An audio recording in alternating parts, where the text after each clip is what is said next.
Harambee! Neno hili si hivyo. Mambo ni matatu.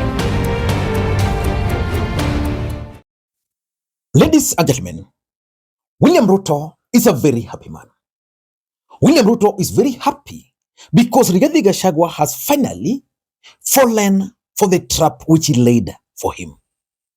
For those who've been following this channel, there is one thing I've consistently opined here, that William Ruto is the easiest president to remove from office.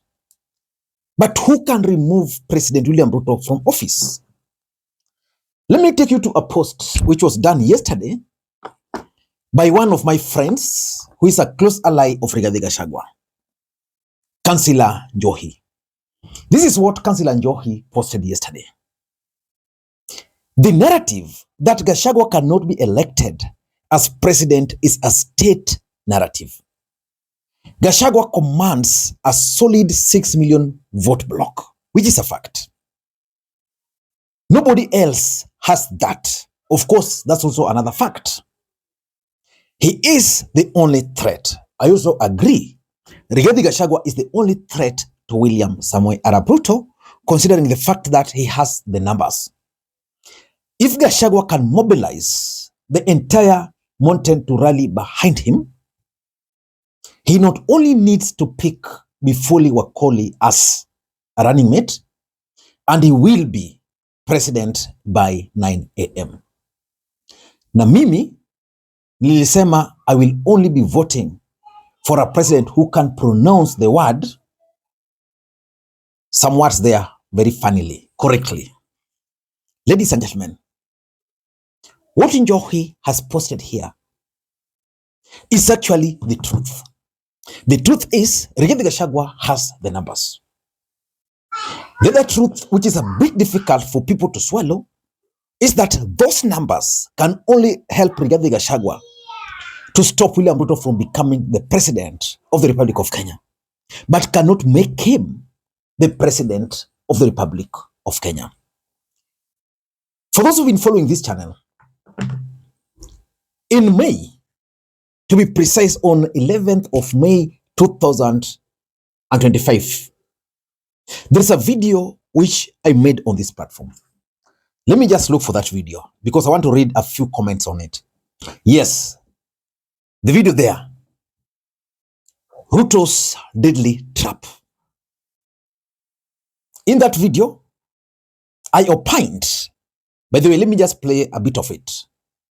Ladies and gentlemen, good evening and welcome back to our channel once again.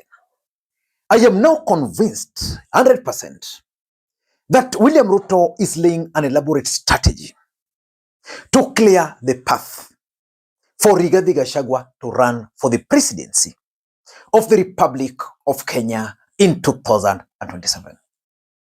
And William Ruto is not doing that for Rigathi Gachagua to win the presidency. Because, let's face it, there is no way Rigathi Gachagua can win the presidency of the Republic of Kenya in 2027. William Ruto is doing that as part of his elaborate strategy to divide the opposition. Because the only way William Ruto can be removed from office, the only way, is if the opposition can unite and front a single candidate. Ladies and gentlemen, allow me to take you back to 18th day of October 2024. Ladies and gentlemen, in that video, that's exactly what I said. That William Ruto was going to make it possible for Rigathi Gachagua to run. I'm going to pin the link to that video in the comment section for those who did not watch it, or maybe for you guys to watch it again. Because that video caused huge political storm on this particular platform. I remember receiving several threats. I remember receiving several messages from people who felt that I was actually being paid by the government to undermine the opposition and that there was no way Rigathi Gachagua was going to run for the presidency. Ladies and gentlemen, the sad part of it is that there is some guys who even went further and started a campaign through WhatsApp groups, especially the subscribers from Mount Kenya in the diaspora, who started the campaign to ask people to unsubscribe from my channel. I think that must have been the lowest moment for me on this particular platform. But I said that I'll not be doing popular analysis. I'll just be sticking to what I think is proper, so that when they are unpopular at that time, then with the time, people will see what I said. Now, let me read for you just a few comments on that video. Just a few of them. Njoroge Robert said here, Gachagua is not that stupid. He won't run. He knows how this game is being played. I don't know what Njoroge is thinking today. There's another guy here called Peter Rock. Gachagua is very smart and not selfish. He will not go for presidency. Wait and see. He will support another candidate. Rigiji, God is fighting for you. That was another comment. Rigiji is ahead of the game. I am sure he is not that anxious to run this time. He is still young to vie in future. The most important thing right now is to send Kasongo straight to Sugoi. Gachagua is also a shrewd politician. He knows he won't win the presidency, so he's not stupid to run for the presidency. Rigiji is smart enough to see the trap. He should continue supporting Kalonzo or Matiang'i. I repeat, Gachagua won't run. He will have to support Kalonzo or Matiang'i. There is no way Rigiji can never do such mistakes. Ladies and gentlemen, today, Rigathi Gachagua has affirmed that he's in the race for the presidency of the Republic of Kenya. Tell me what can stop Rigathi Gachagua from running for the presidency. And even those people who believed at that time that Rigathi Gachagua cannot run for the presidency have started to embrace the fact that Rigathi Gachagua will actually be on the ballot.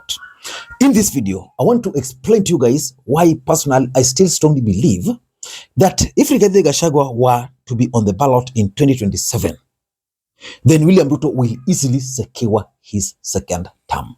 And I'm going to explain why. Before you do that, for those who are watching the channel for the first time, please take a second or two, click that subscribe button so that next time we produce a video like this, YouTube will automatically notify you. And to the subscribers, I want to continue thanking you guys for your continued support. Because without that support, this channel cannot be where it is. Ladies and gentlemen, let us begin the video by looking at some 3 facts. Because facts are always stubborn. The first fact is that Gachagua can easily make William Ruto a one-term president. You see that one-term slogan Rigathi Gachagua has been singing around. He can actually actualize it. That is the fact. But the truth is, he can only send Ruto home, but he cannot make himself the president. The second fact is that William Ruto will not allow the opposition to unite. So the fact that Rigathi Gachagua is now running is good news to him. Even if Rigathi Gachagua were not running, I am still sure that either Kalonzo or Matiang'i or whoever, one of them will actually bolt out. And number 3, Mount Kenya, and this is a fact, are fully with Rigathi Gachagua. And just like Councillor Njohi posted there, Mount Kenya believes almost 100% that Rigathi Gachagua will win the presidency. And the fact that now Rigathi is on the ballot, let us wait and see whether those 6 million votes are actually there. Because from my understanding, the voting register in the mountain has always been inflated. That's the fact. But why do I strongly believe that William Ruto is a very happy man? Number 1, Rigathi Gachagua's candidacy actually provides William Ruto with the opportunity to divide the opposition.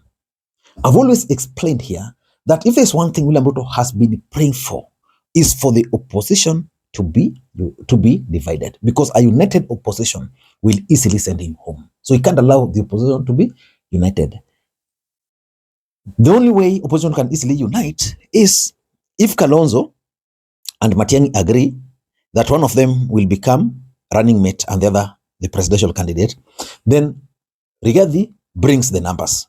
So which means Rigathi can bring them on Kenya numbers to Kalonzo, or he can bring them on Kenya numbers to to Matiang'i. Give me the shot. That's now not going to be possible. Number two, Ruto is also keen, for those who've been following the politics of this republic. We are not strangers. Ruto has also been keen on trying to advance the anti-Kikuyu narrative. At some point, I want Kenyans here that the system was going to create a Luo versus Kikuyu rivalry. That was immediately Raila Odinga started leaning towards the government. In fact, the main reason why most Luos finally embraced the broad-based government is because they were being insulted, they were being abused.